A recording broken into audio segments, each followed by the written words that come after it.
Assalamualaikum warahmatullahi wabarakatuh. Selamat pagi, Bapak dan Ibu peserta webinar aplikasi analisis molekuler di agroindustri. Perkenalkan saya Tami, MC untuk acara hari ini. Waktu sudah menunjukkan pukul 9 lewat. Akan saya bacakan rincian acara hari ini, Bapak Ibu. Yang pertama tadi sudah dibuka oleh saya sendiri sebagai MC. Kemudian setelah ini akan ada materi inti dari narasumber kita, Bapak Edi. Kemudian setelah nanti pemaparan dipaparkan oleh Bapak Edi, akan ada sesi tanya jawab yang bisa bisa dicicil dari mulai Bapak Edi memaparkan, Bapak dan Ibu bisa mulai memberikan pertanyaan lewat chat. Nanti di akhir acara juga ada live tanya jawab. Kemudian setelah itu akan ada sedikit materi dari PT Intralab Ekatama yang diwakili oleh Bu Hanifah. Kemudian nanti akan ada kuis kahot. Jadi pastikan Bapak Ibu stay tune terus di acara webinar ini sampai akhir karena hadiahnya sangat menarik. Lalu nanti yang terakhir ada penutupan. Baik, kita langsung ke inti acara hari ini, yaitu materi dari Bapak Dr. Andus Edi Listanto Magister Pertanian. Beliau adalah peneliti ahli media Pusat Riset Rekayasa Genetika Tanaman di BRIN. Saya bacakan sedikit CV-nya Bapak Edi. Pak Edi merampungkan S1-nya di Universitas Gadjah Mada, kemudian S2-nya di Universitas Pajajaran dan S3 di IPB. Beliau juga memiliki lebih dari 20 pengalaman aktivitas ilmiah. Saya bacakan salah satunya adalah pemakalah oral di The Second International Conference on Biotechnology and Genetic Research tahun 2021 dan 2018. Baik, selanjutnya langsung saja kita sambut Bapak Edi untuk pemaparan materinya. Bapak Edi, kami persilahkan. Oke, terima kasih Mbak Tami. Assalamualaikum warahmatullahi wabarakatuh. Apa sudah kedengar suara saya? Sudah, Pak. Maaf ya, suaranya mungkin agak ada gangguan. Kemarin flu ini baru penyembuhan. Mudah-mudahan bisa didengar jelas juga. Terima kasah. Assalamualaikum warahmatullahi wabarakatuh. Salam sehat untuk semuanya. Semoga di hari ini penuh dengan keberkahan. Amin. Baiklah, saya memenuhi undangan dari PT Intralab untuk menyampaikan sesuatu, mungkin sharing pengalaman yang sudah saya kerjakan selama ini tentang perakitan tanaman melalui aplikasi bioteknologi. Ya, ini sesuai dengan objek yang dilakukan oleh PT Intralab dan juga kebetulan saya geluti selama ini. Kita sharing pengalaman saja, mungkin saya juga masih dalam tahap belajar juga ya. Tapi alhamdulillah ada beberapa pengalaman yang sudah ada hasilnya.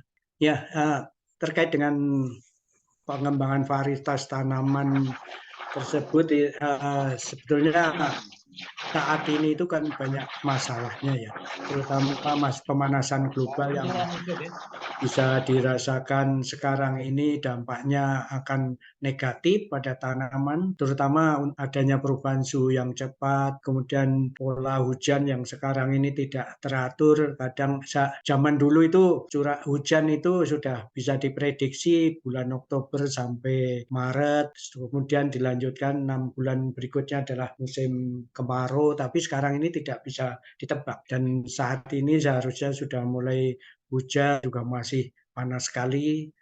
Dan kemudian ada beberapa daerah yang mengalami kekeringan dan mungkin juga ada yang banjir. Nah, dari kondisi global seperti ini akan berpengaruh sekali terhadap pertanian, ya, terutama produktivitasnya atau kuantitasnya dan kualitas dari hasilnya itu akan mengalami penurunan. Dan ini didukung juga adanya iklim yang ekstrim ini dan pertumbuhan penduduk yang sangat tinggi. Jadi jumlahnya pertambahan penduduk ini sangat signifikan sehingga permintaan pangan dunia ini akan meningkat terus karena dari jumlah lahan yang ditempati atau digunakan untuk pertanian itu makin lama makin berkurang, sedangkan yang butuh pangan bertambah. Nah, ini mungkin akan menjadi hal yang sangat penting untuk diatasi, dan salah satu cara untuk mengatasi di dunia pertanian itu ya melakukan pemuliaan tanaman pangan, yaitu biasanya di beberapa lembaga itu para pemulia akan menggunakan cara konvensional dan mungkin adanya bioteknologi akan dilakukan secara non konvensional. Nah, ini kalau melihat tonggak sejarahnya ini cukup panjang sekali ya. Manusia di dunia ini dalam upaya untuk mengembangkan pangan ini sudah dimulai dari 10 ribuan tahun sebelum Masehi. Ya, waktu itu mereka masih melakukan pemilihan dari tanaman-tanaman yang ada di sekitarnya itu. Mungkin ada yang tanaman yang bermanfaat kemudian didomestikasi sehingga akan menjadi produk pangan yang cukup untuk kebutuhan sehari-hari. Dan ini berlangsung cukup lama, mungkin sampai abad 15 itu mungkin masih kondisinya masih seperti zaman dahulu, jadi masih mengumpulkan sumber daya yang ada di sekitarnya. Nah, kemudian pada suatu saat itu ada seorang tokoh, ini tokoh pemulia yaitu namanya Mendel. Dia itu berusaha melakukan penggabungan sifat-sifat tanaman yang baik, yaitu bahwa tanaman itu kalau digabung misalnya dengan persilangan akan memberikan keturunan yang lebih baik mungkin ya. Nah, ini akhirnya setelah Mendel akhirnya para pemulia itu melakukan crossbreeding dalam upayanya untuk mengembangkan varietas tanaman yang mempunyai sifat lebih baik. Ini sudah mulai sejak tahun 1926. Bahkan ini kalau saya mundur lagi, jadi pada tahun sebelum Mendel ada itu pernah terjadi kelaparan yang sangat meluas di Irlandia juga itu disebabkan karena produksi pertaniannya sangat rendah dan hancur oleh penyakit tertentu. Ini misalnya pada kentang kena penyakit Phytophthora infestans, itu sampai terjadi kematian populasi manusia di Irlandia itu sangat banyak sekali, dan akhirnya pada migrasi ke Eropa dan Amerika. Itu mungkin karena waktu itu belum ada pemuliaan yang memadai sehingga tanamannya itu karena mungkin monoton ya, sehingga suatu saat akan hancur karena tidak tahan lagi terhadap serangan penyakit tadi. Nah, itu akhirnya ini pada tahun 26 itu mulai dilakukan hibridisasi untuk mencapai hasil yang baik. Kemudian ilmu pengetahuan semakin meningkat dan pada tahun 40 itu mulai dilakukan proses pemuliaan melalui mutagenesis. Ini dengan cara mereka itu melakukan ekspos pada tanaman menggunakan agen fisik atau agen kimia, yaitu dengan harapan setelah dilakukan treatment tersebut tanaman itu hasilnya nanti akan lebih baik. Dan salah satu contoh yang dihasilkan pada waktu itu adalah padi tahan penyakit blast. Kemudian setelah ke sini ilmu pengetahuan berkembang, mungkin teknologi di universitas sudah mulai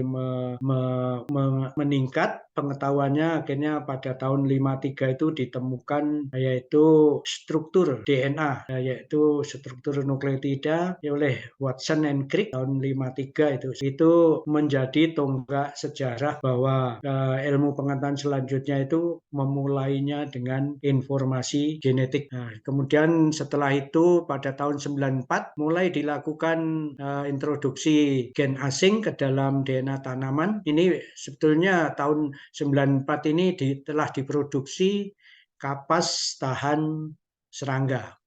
Tapi awal mulanya sebetulnya orang yang melakukan transformasi genetik itu dimulai pada tahun sekitar 84 itu, kalau nggak salah menggunakan agrobakterium. Itu sudah dimulai tapi mungkin masih tahap laboratorium atau tahap lembaga-lembaga penelitian atau universitas, dan akhirnya diperoleh pada tahun 94 itu pertama kali dihasilkan transgenik. Kemudian tahun 2000-an mulai berkembang marka molekuler. Di sini marka molekuler ini turut membantu dalam pemulihan tanaman, jadi mungkin akan lebih mempersingkat dalam seleksi ya. Dan akhirnya pada akhir-akhir ini sudah mulai dikenal dengan adanya genome editing. Jadi ini adalah suatu upaya untuk mengedit sifat tertentu, misalnya dibuat untuk tidak berekspresi atau mungkin lebih. Nah, dari hal-hal tersebut, pertama kita akan mulai dengan istilah pemulihan tanaman ya.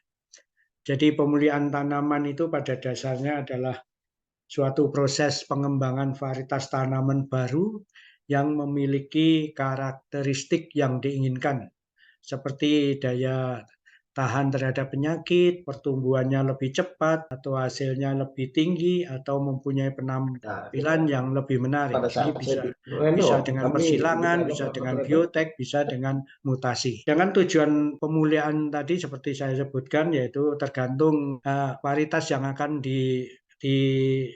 Misalnya untuk menghasilkan kualitas dan produktivitas yang lebih tinggi, ini mestinya mempunyai tujuan untuk menghasilkan varietas yang dapat memberikan hasil panen yang berkualitas dan juga tinggi hasilnya. Kemudian juga ketahanan terhadap lingkungan. Misalnya tanaman bisa tahan terhadap penyakit atau hama tertentu dan juga masih mampu tumbuh pada kondisi lingkungan yang tercekam seperti adanya lahan masam atau kekurangan nitrogen atau juga lahan yang mengalami kekeringan. Ini pemulihan sangat dibutuhkan untuk berperan, dan juga kadang pemulihan itu mempunyai tujuan untuk meningkatkan nilai gizi seperti kandungan nutrisi pada tanaman, misalnya dari kasava supaya mengandung beta karotin atau mungkin mineral lain atau tanaman lain untuk menghasilkan gizi yang lebih baik. Juga pada tujuan untuk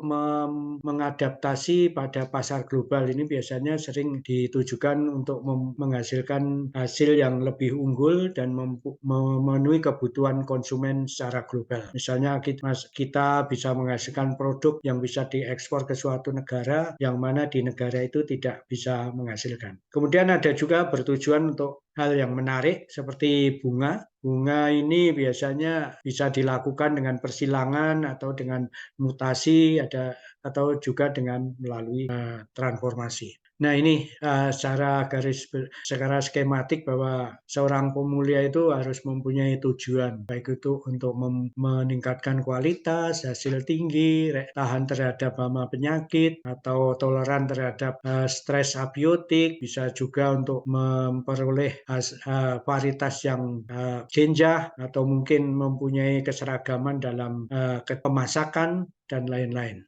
Terus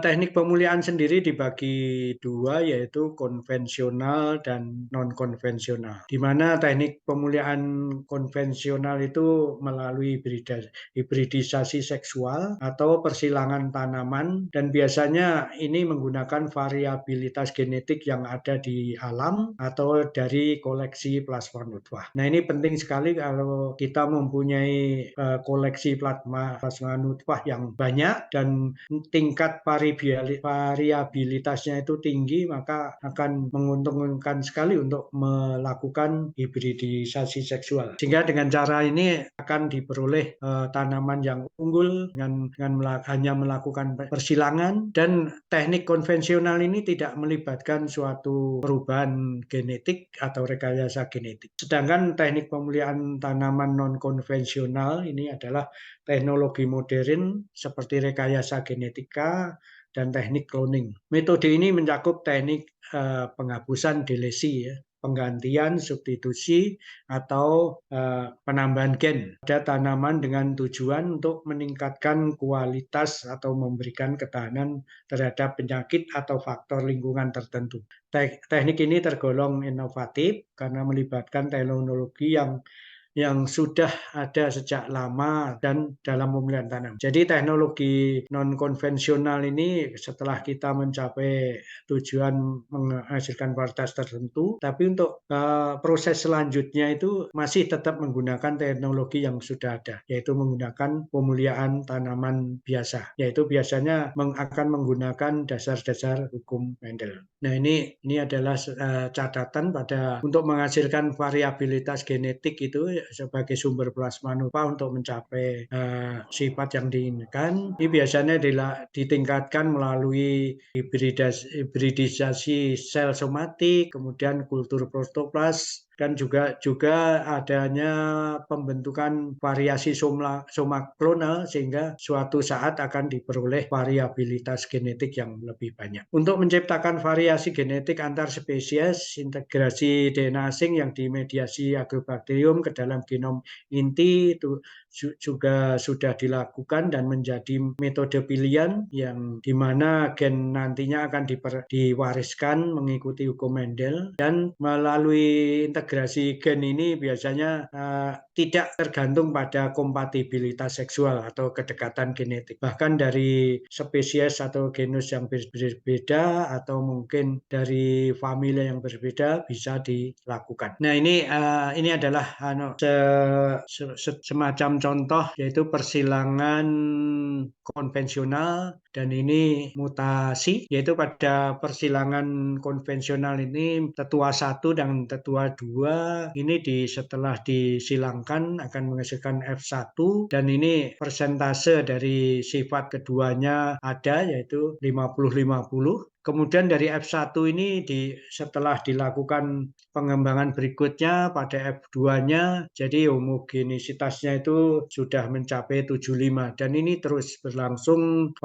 sampai ini disebutkan sampai 11 tahun itu baru melakukan uji coba, dan akhirnya setelah 13 baru diperjualbelikan atau seed diperbanyak, kemudian varietas dilepas. Cukup lama juga. Dan ini kalau pada mutasi ini tahapnya beda dengan yang persilangan. Pada mutasi ini dilakukan ekspos pada biji misalnya, kemudian biji ini ditanam masing-masing, yang biji yang sudah dieksposi ditanam, kemudian dari masing-masing individu diambil bijinya terpisah, kemudian masing-masing ditanam terpisah juga. Dan kemudian pada generasi, biasanya kalau pada mutasi itu dinamakan M, ya pakai M. Pada M2 itu dipilih tanaman-tanaman yang kelihatannya normal. Setelah dilakukan proses mutasi itu tetap dipilih yang normal. Kemudian pada M berikutnya dari M2 ini setelah menghasilkan biji, kemudian dipilih tanaman-tanaman yang super. Jadi dari yang super ini diambil kemudian dijadikan satu. Nah, setelah itu dari yang M3 ini ditanam kembali, kemudian dari masing-masing individu yang seragam dan super itu dikoleksi lagi, disisihkan, kemudian dilanjutkan, dan akan ditemukan galur-galur yang superior berikutnya. Nah, kemudian galur superior ini di proses berikutnya sampai terbentuk varietas yang siap dilepas ke pasaran. Dan sekarang kita ke bioteknologi tanaman, yaitu pemuliaan non konvensional. Ini ada penggunaan marka molekuler dan ada rekayasa genetik. Saya cuplik sedikit marka molekuler ini, dan maaf, saya kebetulan juga bukan atau tidak terlalu menggeluti marka molekuler, jadi yang saya sampaikan nanti secara garis besar saja. Tapi saya sejak awal dulu di Kementerian Pertanian itu saya bekerja di BB Biogen, dan itu dulu saya selalu dari awal sampai sekarang melakukan rekayasa genetika. Jadi mungkin lebih banyak di rekayasa genetika pengalaman saya. Ini molecular marker ini di mana DNA adalah materi genetik utama dari semua organisme seluler. Nah, biologi molekuler atau marga molekuler ini dapat digunakan untuk mengatur atau bahkan mengendalikan sifat-sifat tanaman dengan menggunakan informasi urutan DNA seperti struktur, fungsi, dan mekanismenya. Kemudian teknologi DNA dengan penanda molekuler DNA, kemudian transgenik dan ekspresi gen untuk produksi pertanian yang memiliki potensi besar dalam meningkatkan hasil kualitas pertanian, akan mengurangi kerugian disebabkan oleh berbagai tekanan biotik abiotik, dan juga meningkatkan efisiensi pemulihan, ini maksudnya penyingkatan waktu, dan memperkuat regulasi pertumbuhan tanaman. Teknologi DNA modern juga layak dan kebutuhannya tinggi untuk menjamin pembangunan pertanian berkelanjutan. Meskipun bidang pertanian termasuk produk tanaman, teknologi DNA ini memiliki tujuan jenis teknis yang sama. Next. Penerapan penanda DNA di bidang pertanian ini yang saya kenal yaitu diantaranya yaitu Restricted Fragment Length Polymerase RFLP. Ini termasuk yang paling awal, dan juga PCR. PCR ini juga termasuk teknik yang awal. Kemudian RAPD ini juga banyak digunakan dalam penelitian atau pengembangan tanaman dan juga untuk analisis molekuler lainnya. Kemudian ada SNP, kemudian AFWIL, juga ada SRAP, dan juga SSR. SSR ini sangat populer di penelitian pemulihan tanaman. Dan penanda molekuler ini dibandingkan dengan penanda morfologi tradisional, penanda sitologi, dan penanda biokimia lebih baik karena penanda DNA ini memiliki banyak informasi dan polimorfismenya tinggi, kemudian bekerja tanpa pengaruh organ tanaman, jadi bisa dilakukan pada akar, batang, daun, tangkai, atau mungkin dari bunga. Kemudian tahapan perkembang dan juga tidak terpengaruh tahapan perkembangan. Misalnya ini pada saat kecambah atau sudah dewasa atau sudah mati pun masih bisa digunakan untuk melakukan penandaan DNA, dan juga tidak dipengaruhi oleh faktor lingkungan. Dan ini biasanya akan digunakan untuk identifikasi varietas tanaman, konservasi, dan evaluasi sumber daya plasma nutfah tanaman. Dan juga memiliki analisis kesulitan dan evolusi genetiknya bisa diatasi. Kemudian ada konstruksi peta genetik, juga bisa untuk mapping. Kemudian bisa dilakukan juga dalam cloning gen, sifat agronomi yang penting, dan juga pemulihan dengan bantuan tanda molekuler. Ini mungkin untuk melakukan seleksi bisa lebih singkat. Nah, ini adalah salah satu contoh hasil pekerjaan RFLP, di mana ini dikatakan bahwa harus mempunyai enzim restriksi dan juga harus membuat probe sebagai penanda. Jadi ini DNA dari tanaman atau dari sampel yang dari mana saja itu diisolasi DNA-nya. Kemudian setelah dilakukan cek, mungkin dicek kualitas atau cek kuantitasnya, kemudian dilakukan restriksi atau pemotongan DNA dengan enzim restriksi. Kemudian setelah dilakukan pemotongan, dijalankan pada suatu gel agarus, lembaran gel agarus, kemudian dilakukan transfer ke membran. Dan pada saat itu juga dibuat probe. Probe ini adalah suatu pelacak ya. Jadi dibuat misalnya potongan-potongan ini misalnya dianggaplah sebagai lokus ketahanan atau lokus toleran terhadap kekeringan misalnya ya. Nah, kita buat probe yang bisa menandai bahwa probe nanti akan melacak bahwa lokus yang menandai ketahanan suatu penyakit atau terhadap kekeringan itu berada di mana. Nah, ini dihibridisasi namanya. Jadi probe itu yang sudah mengandung biasanya ditandai, kalau dulu itu ada yang memakai radiasi, ada juga dengan pewarnaan atau dengan iluminasi, jadi bisa memendarkan cahaya yang dapat, kemudian setelah di hibridisasi sini prosesnya cukup lumayan panjang, mungkin seharian, baru diekspos pada sinar X-ray, pada film X-ray. Kemudian film X-ray diproses di ruang gelap dengan fiksasi, developer, dan lain-lain. Itu kayak cuci film saja, itu akan menghasilkan pita seperti ini. Jadi waktunya cukup banyak, isolasi DNA, kemudian restriksi, dan ini cukup banyak. Ini seperti ini. Jadi antara yang dipotong dari suatu DNA yang diisolasi itu dipotong dengan enzim-enzim yang berbeda akan menghasilkan pola yang berbeda juga. Seperti ini BAM, BGL, ini pola dan kedudukan pitanya berbeda. Juga ini Drawan, ini juga menghasilkan pola yang berbeda. Jadi ini dulu waktu awal-awal BB Biogen itu mengerjakan ini, tapi lama-lama tidak digunakan karena terlalu bertele-tele, boleh dikatakan seperti itu. Nah, ini ada juga STS, sequence tag. Jadi ini adalah semacam ini berbasis PCR juga. Jadi ada daerah spesifik.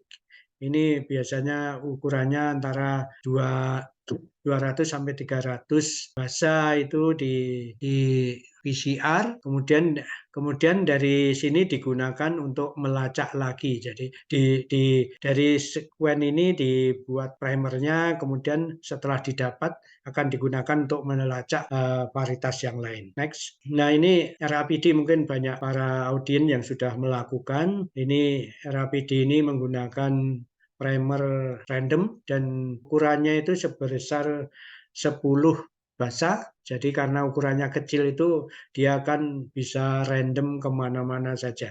Dan mestinya setiap organisme itu akan mempunyai pola penempelan primer yang berbeda-beda. Seperti ini. Ini menggunakan macam-macam primer, ternyata posisinya beda-beda. Ya.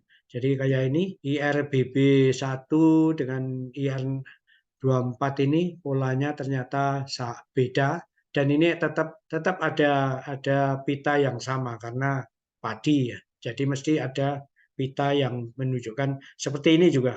Ini ada pita yang sama.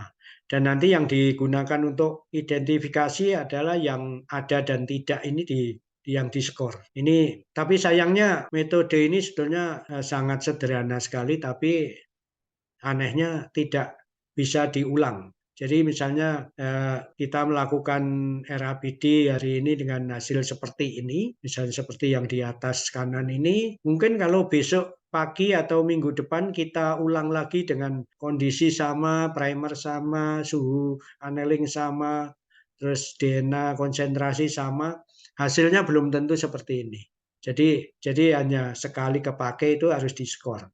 Nanti diulang lagi akan berbeda lagi, jadi tidak begitu bagus. Tapi untuk studi awal analisis molekuler bolehlah. Ini SCAR ini sequence characterized amplified. Ini SCAR ini adalah fragmen DNA yang diamplifikasi melalui PCR menggunakan primer yang pendek, jadi antara 15 dan 30 basa.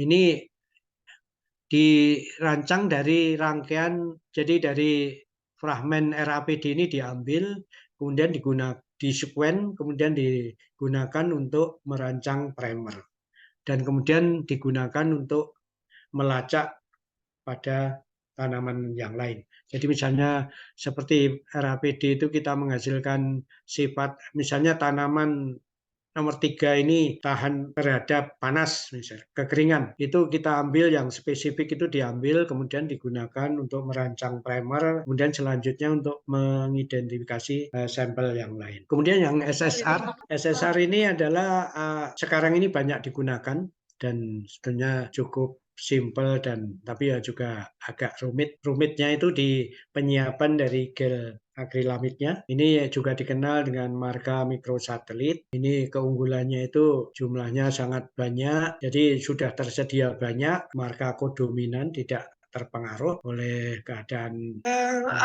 Kemudian mudah dan praktis.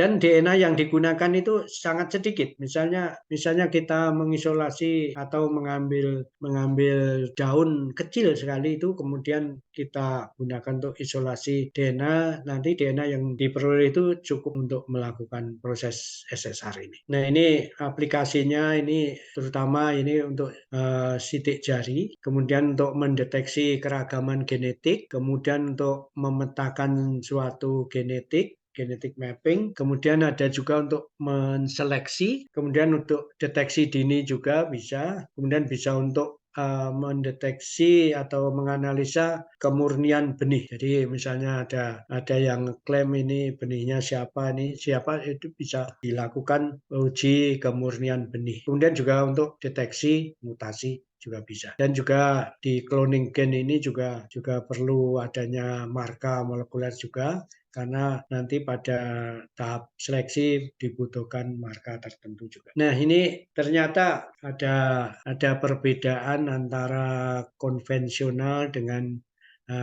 modern ya. Jadi misalnya kita menginginkan suatu tanaman yang arsiteknya itu ideal seperti ini ya, hasilnya tinggi, kualitasnya baik, kemudian resisten terhadap stres biotik dan antibiotik, kemudian efisien terhadap penggunaan nitrogen.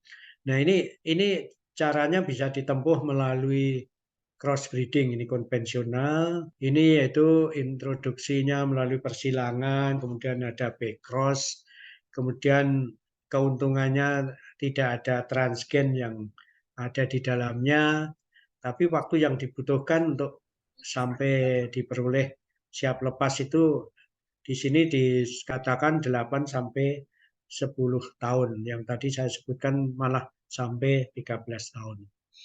Kemudian bisa juga dengan mutasi, tapi mutasi ini kan sifatnya random. Kemudian kalau sudah diperoleh, mungkin juga membutuhkan backcross juga untuk memastikan bahwa mutasinya itu berhasil dan menurun. Itu juga bebas transgen juga. Dan ini waktunya juga cukup lama, 8 sampai 10 tahun juga. Kemudian kalau melalui transgenik, ini keuntungannya itu bisa melakukan introduksi gen atau sifat dari organisme yang lain. Misalnya bisa diambil dari virus, bisa diambil dari bakteri, bisa diambil dari hewan untuk dimasukkan ke dalam tanaman. Nah, ini seringnya nanti akan terkendala oleh regulasi. Regulasinya sangat rumit, nanti jadi harus melakukan tahapan yang supaya bisa diterima oleh masyarakat. Ini juga waktunya cukup panjang, dan ini pengalaman saya eh, ikut terlibat di perakitan kentang transgenik itu sekitar 15 tahun. Sekarang tanaman itu kentangnya sudah dipenangkar benih, tinggal nunggu lisensi untuk bebas dijual belikan. Terus yang keempat ini genome editing. Ini genome editing itu cukup 2 sampai 5 tahun. Ini sudah diperoleh tanaman yang diharapkan, tapi regulasinya masih diperdebatkan. Jadi masih kita tunggu aja, mudah-mudahan nanti bisa segera ada regulasi yang pasti. Nah, ini tadi ya. Jadi traditional plant itu kalau ini tanaman donor misalnya mempunyai satu sifat pada salah satu kromosom, kemudian akan dimasukkan pada varietas komersil yang ada di pasar dan kebetulan unggul, maka setelah disilangkan ini varietas yang baru nanti akan mengandung banyak banyak sifat yang berada di kedua tetuanya. Jadi kita memindahkan satu, tapi ke bawah semuanya, masuk ke yang varietas target tadi.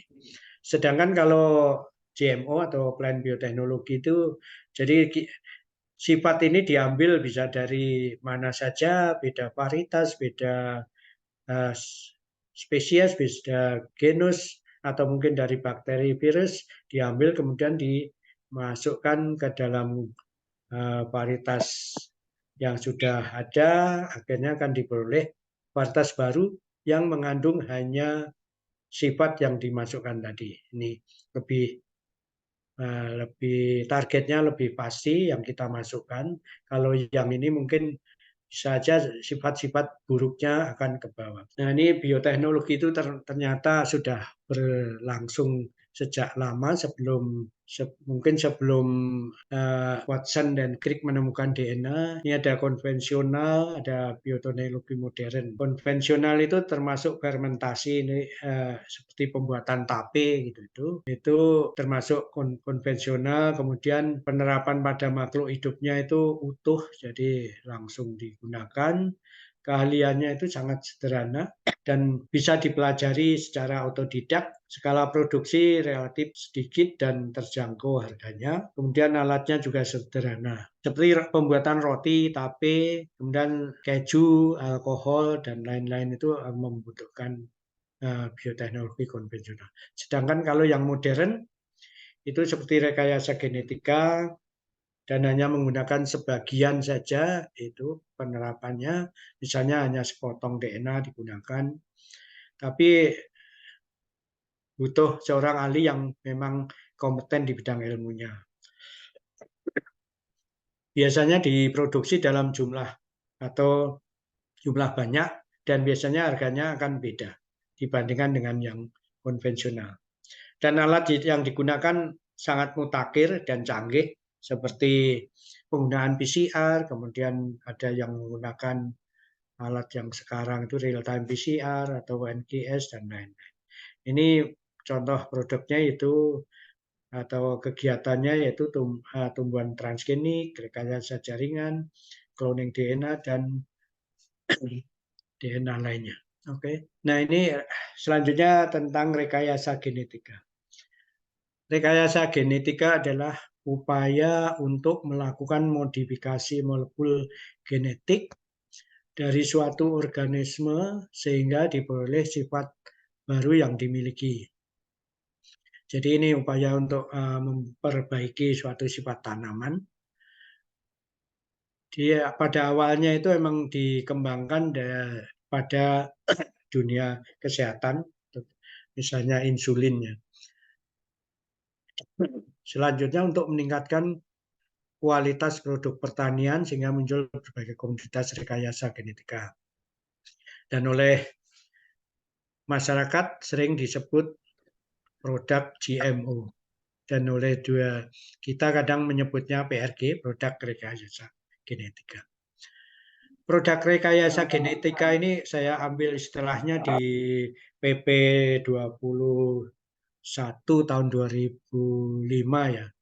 Produk rekayasa genetik adalah organisme hasil modifikasi yang selanjutnya disingkat PRG adalah organisme hidup, bagian-bagiannya dan atau hasil olahannya yang mempunyai susunan genetik baru dari hasil penerapan bioteknologi modern.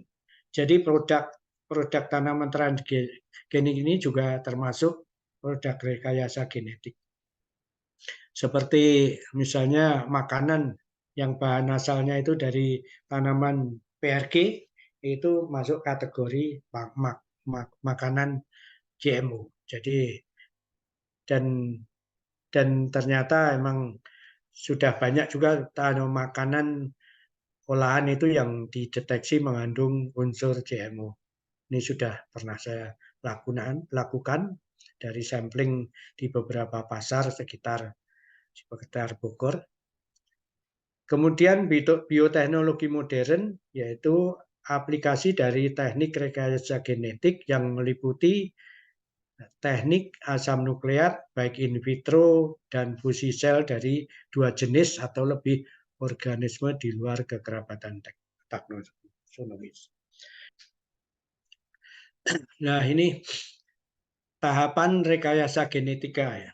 Jadi awalnya itu kita harus mempunyai suatu sumber sifat yang akan kita ambil Sumbernya itu bisa dari tanaman, binatang, bakteri, atau mungkin virus. Kemudian setelah diketahui ini kita isolasi DNA-nya. DNA-nya kita isolasi, kemudian setelah diisolasi dengan teknik PCR diamplifikasi menggunakan primer spesifik sehingga akan diperoleh fragmen dari gen yang diinginkan. Nah, setelah diperoleh fragmen yang diinginkan, kemudian dilakukan cloning. Cloning ini maksudnya dirakit ke dalam suatu plasmid, kemudian ditransfer ke E. coli. Ini gunanya untuk memperbanyak dari tadi gen yang kita isolasi tadi. Kemudian setelah diperoleh plasmid yang cukup, plasmid tersebut kemudian dikonstruksi ke dalam suatu kaset ekspresi. Maksudnya kaset ekspresi itu nantinya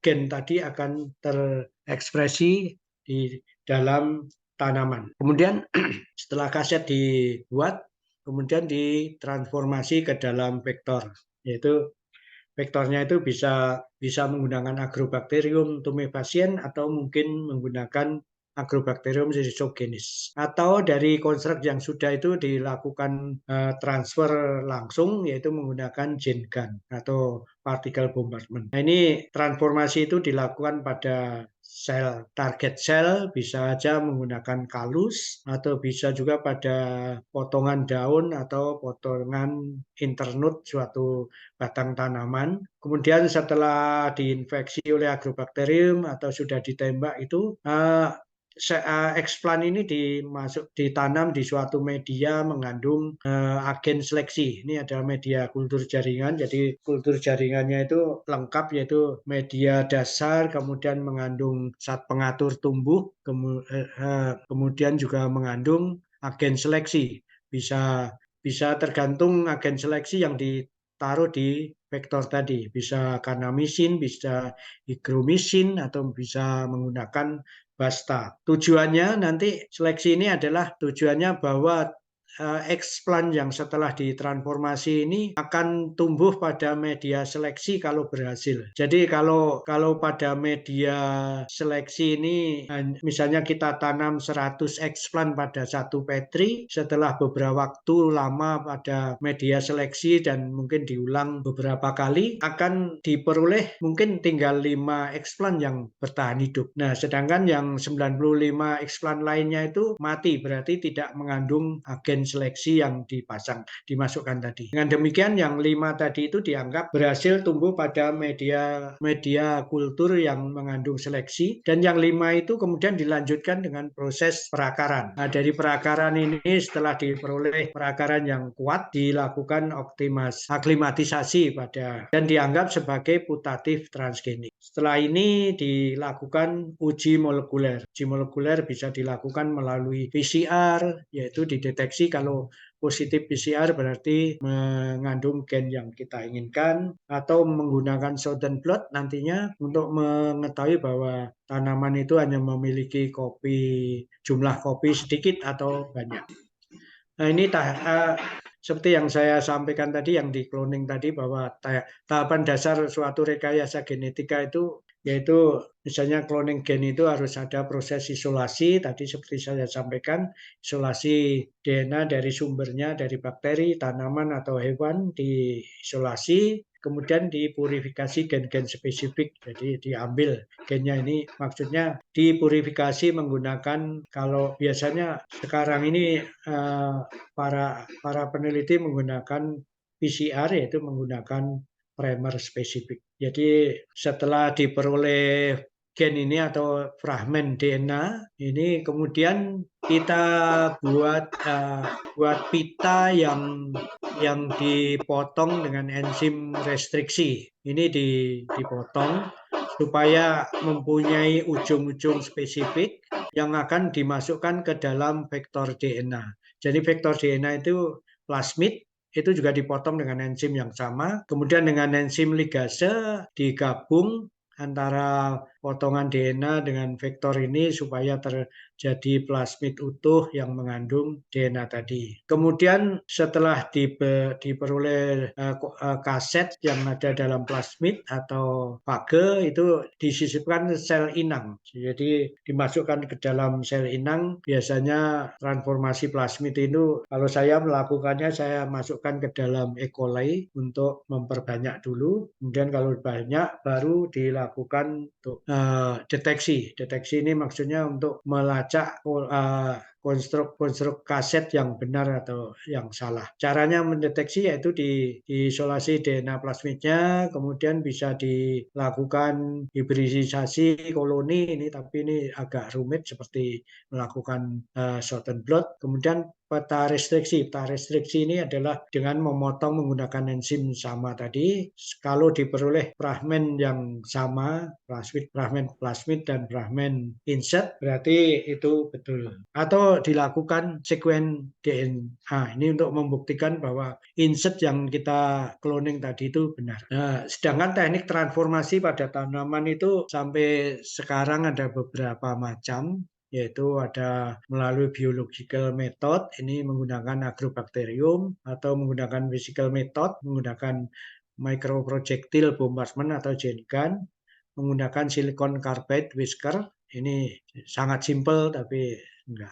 Kemudian elektroporasi. Nah, ini yang sekarang banyak dipakai para peneliti, yaitu menggunakan Agrobacterium tumefaciens. Ini kelebihannya Agrobacterium ini adalah bahwa Agrobacterium ini mempunyai kemampuan untuk mentransfer tDNA yang ada di dalam plasmidnya itu ke dalam genom tanaman. Jadi sifat yang akan kita masukkan ke dalam suatu tanaman itu kita masukkan ke dalam tDNA dari Agrobacterium, sehingga oleh Agrobacterium akan dimasukkan ke dalam genom tanaman. Ini mekanismenya sangat panjang, jadi ada pelibatan gen virulensi, kemudian ada protein, ada senyawa kimia dari host yang menyebabkan agrobacterium ini akan virulen dan akan mentransfer tDNA-nya ke dalam tanaman. Kemudian agrobacterium ini setelah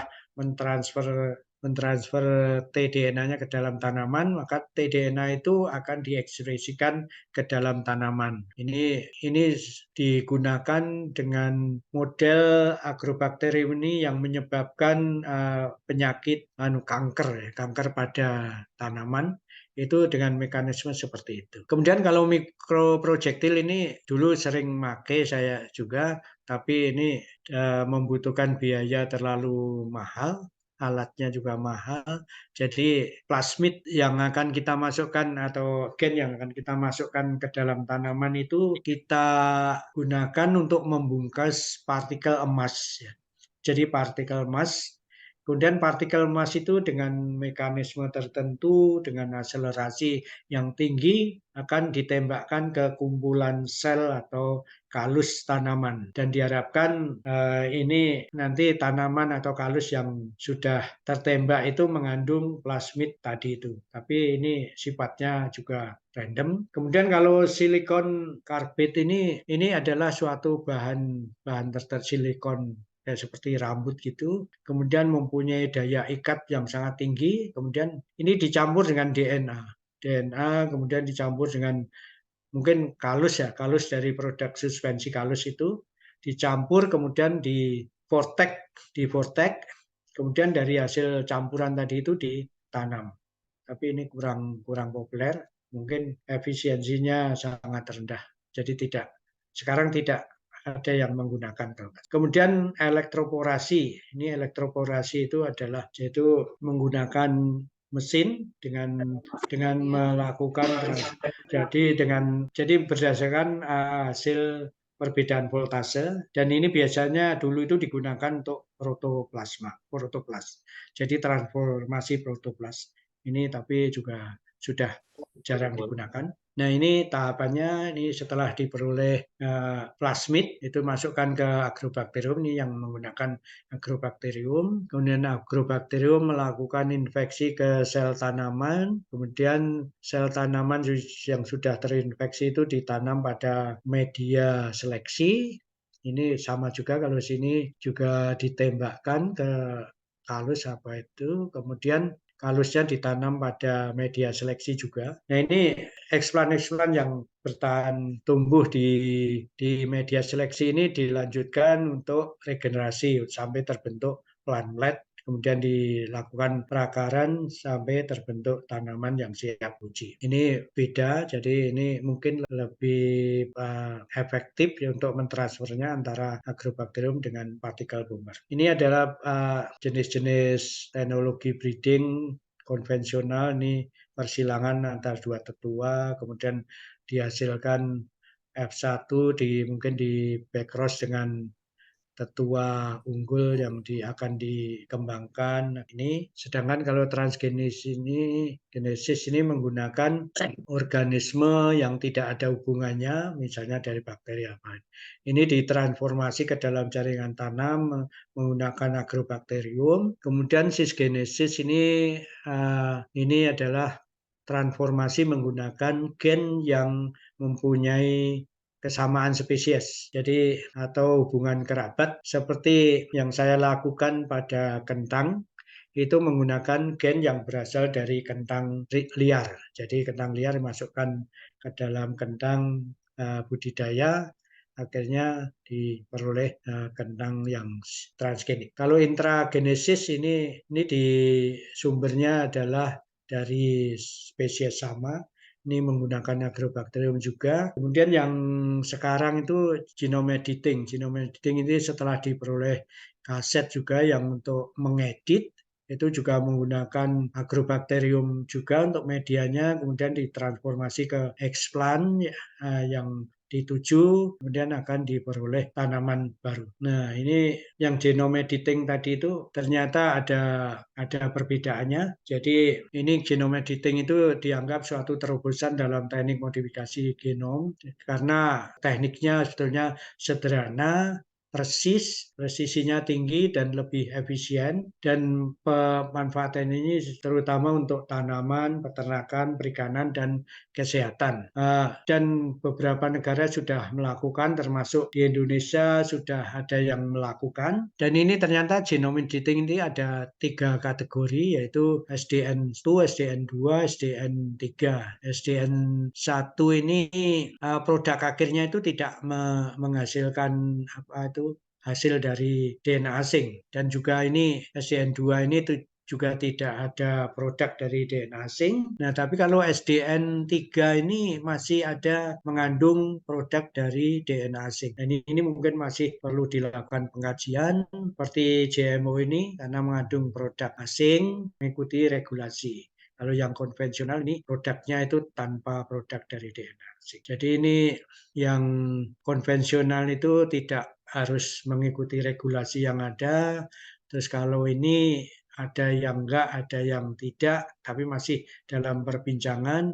Kalau ini harus mengikuti regulasi yang berlaku di suatu negara. Nah, ini sejarahnya ini cukup lumayan dari 79 sampai 2013 ini sudah. Nah, ini penelitian di Indonesia yang menggunakan JE. Ini pernah dilakukan di BB Biogen, itu pernah melakukan perbaikan padi untuk karakter semi dwarf.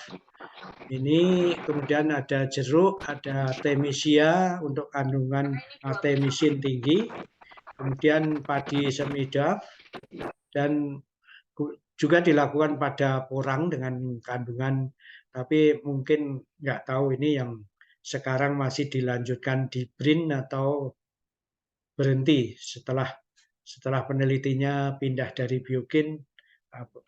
Dan saya yakin kalau ini tidak dilanjutkan di BRIN juga tidak akan dilanjutkan di BB Biogen karena BB Biogen tidak ada mandat penelitian. Di Bali Tri juga sudah melakukan juga terhadap kakao dan kopi. Ini instansi yang sudah melakukan itu Puslit Biotek LIPI yang sekarang jadi merger ke BRIN. Ini juga Puslit Bioteknologi dan Bioindustri, ini juga Jember juga melakukan, Gajah Mada, IPB. Nah, ini komoditas yang dilakukan genome editing yaitu padi, tanaman keras, kelapa sawit, dan tanaman hias. Nah, ini yang saya lakukan sekarang, yang saya terlibat di dalamnya. Nah, ini adalah perakitan kentang tahan lead blight terhadap Phytophthora yang menggunakan 3 gen, namanya diberi istilah stack gene. Awal mulanya sebelumnya kami melakukan, jadi di bawah proyek ABSP 2 dulu itu dari tahun 2005 kita melakukan introduksi varietas kentang Katadin yang tahan terhadap Phytophthora tadi ke Indonesia, kemudian disilangkan ke granola yang ada di Indonesia. Kemudian dari persilangan itu diperoleh keturunan, dari keturunan F1-nya dipilih yang terbaik dan positif PCR, kemudian dilakukan uji lanjut, dilakukan uji efikasi ketahanan terhadap Phytophthora di berbagai daerah, yaitu di Lembang, Pangalengan, Garut, dan Banjarnegara, dan dari situ diperoleh beberapa galur. Dari beberapa galur itu dilakukan uji untuk memenuhi regulasi keamanan hayati sampai akhirnya sekarang sudah dilepas, ada di Pangalengan sekarang. Dan ini yang proyek yang akan berjalan mulai tahun ini, yaitu jadi kita peneliti dari kelompok kegiatan ini mengintroduksi varietas tertentu ya, yang kita gunakan adalah granola yang mengandung 3 gen. 3 gen dari varietas yang berbeda, yaitu dari Bulbocastranum, Venturi, dan Mochiquense. Ini tiga-tiganya adalah varietas yang spesies yang tahan terhadap Phytophthora. Kita gabung gennya menjadi satu ke dalam granola yang ada di Indonesia. Nah, nanti berikutnya akan dilakukan uji coba ke beberapa daerah sampai diperoleh galur yang unggul.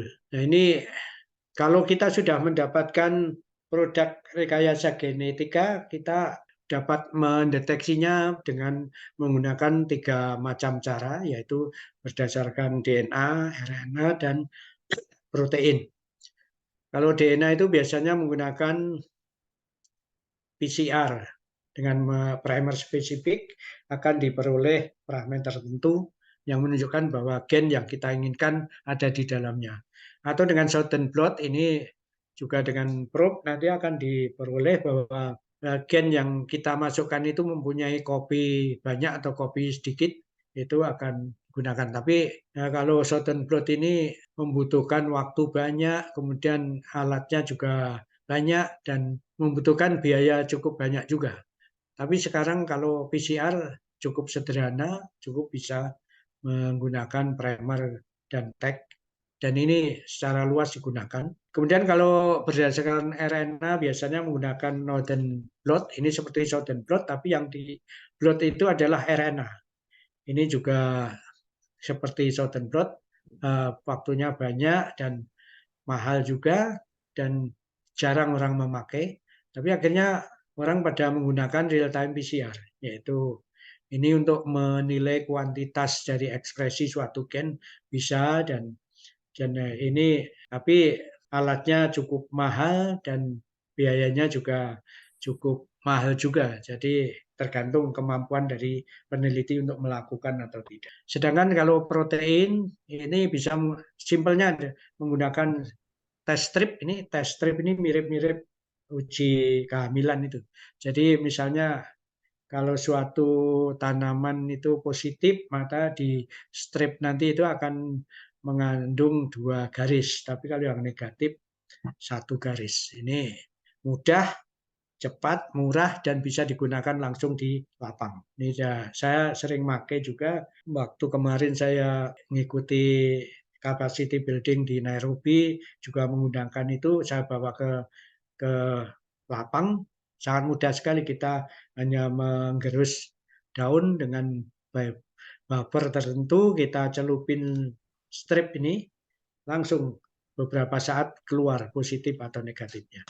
Atau menggunakan ELISA. ELISA ini juga sekarang sudah jarang digunakan karena bisa mendeteksi hanya positif negatif. Kalau Western blot juga bisa, tapi ya seperti Southern dan Northern ini cukup rumit dan membutuhkan antibody juga. Nah, ini adalah proses genome editing. Saya kira nanti kalau mungkin Intralab kalau pengen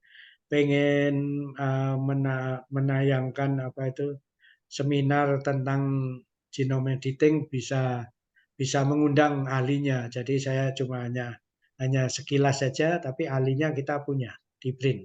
Nanti bisa diundang oleh panitia kalau mau menyampaikan seluk-beluk CRISPR dan lain, dan secara detail. Nah, ini dari tanaman rekayasa genetika yang kita hasilkan itu untuk mencapai izin edar sampai di tangan petani itu ternyata ada tahapannya. Pengkajian keamanan lingkungan, kemudian pengujian di lab, kemudian sertifikat aman lingkungan, dan harus melalui PVT, kemudian juga baru diperoleh izin lepas. Nah, ini karena di PP 21 tahun 2005 itu disebutkan bahwa tanaman PRG bertujuan untuk menciptakan ketahanan pangan dengan cara meningkatkan produksi, kualitas, dan upaya penanganan pasca panen setelah prosesing hasil panen. Sehingga harus mengikuti tahap-tahapan. Nah, ini manfaatnya dari produk bioteknologi itu, produk bioteknologi itu akan memberi manfaat peningkatan kuantitas, ini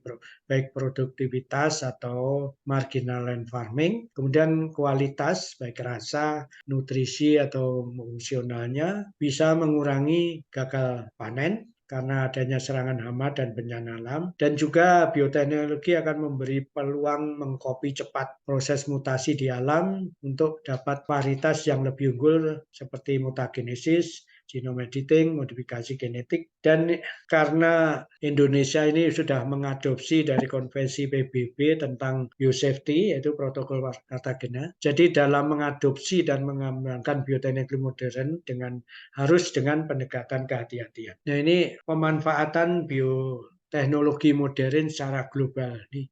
Dan ternyata ini data dari Aisyah ya, tahun 2019 itu bahwa area pertanaman transgenik itu sudah mencapai 190,4 juta hektar. Ini lebih sedikit dari tahun sebelumnya.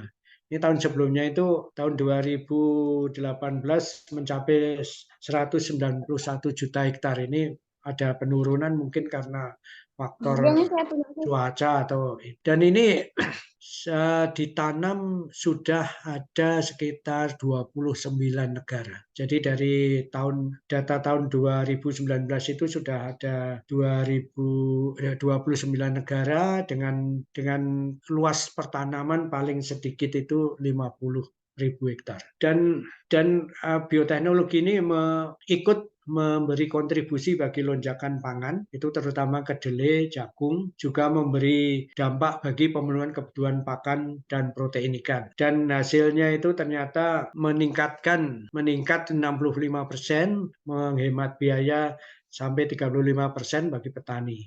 Dan dari secara ekonomi global meningkat sampai 189 miliar dolar US, yaitu dari bioteknologi ini 52% petani di negara berkembang. Dan teknologi ini adalah adaptif terhadap perubahan iklim. Nah, ini adalah peta negara yang mengadopsi bioteknologi modern. Ini seperti ada yang sangat tinggi di USA itu 71,5 juta hektar. Jadi di Amerika itu mungkin kalau berkendaraan keliling ke persawahan atau perkebunan atau perladang-ladang itu boleh dikatakan semua tanaman adalah transgenik GMO. Seperti kedelai, jagung itu semua transgenik. Dan juga ada lagi, ini juga di Argentina. Argentina itu juga cukup tinggi, dia menanam luasan 24 juta hektar. Makanya di Argentina itu karena banyak makan tanaman transgenik, sepak bolanya maju. Jadi mungkin gara-gara makan transgenik ini deh, sepak bolanya maju. Mungkin di Indonesia juga gitu kali. Kalau makan transgenik akan maju juga sepak bolanya. Nah, ini selain manfaatnya yang banyak, terdapat kekhawatiran.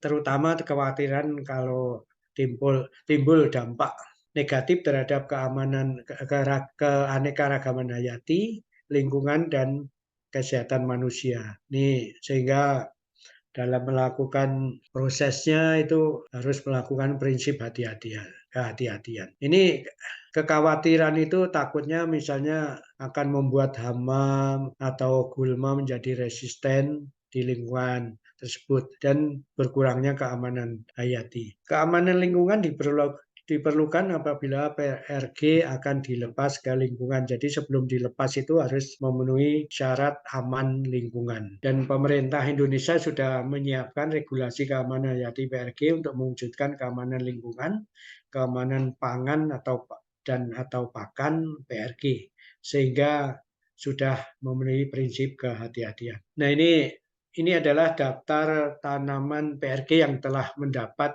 sertifikat aman lingkungan. Jadi ada nomor 1 tebu, nomor 2 jagung, nomor 3 kentang PRG. Ini yang saya ikut.